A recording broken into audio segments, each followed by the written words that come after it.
এই যে বন্ধুরা, এই যে ঝাং দেওয়া হয়েছিল যে 2 মাস আগে ঝাং দিয়েছিল, যে এখন ফল ধরছে। এই যে দেখো কোয়ালিটি।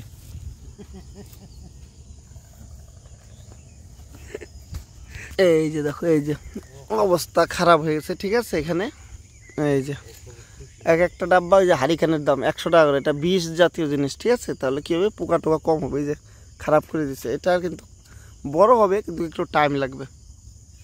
এই যে কাটতেছে দেখো, এই যে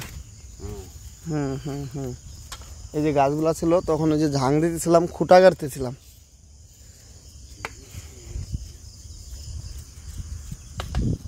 এখান থেকে কিন্তু ভিডিও শুট করা ছিল, সব খুঁটা গাড়তেছিলাম আমরা এই সব জায়গাতে।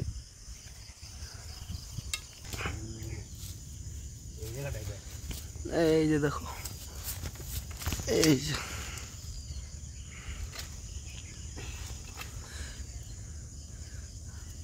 এটা তো আমরা কাকরুল বলি, আর চাইথলো কয় না, এটা বেশি চাইথলো বলে। হ্যাঁ, ও হিন্দিতে চাইথল না, আমাকে বাংলা হবে কাকরুল।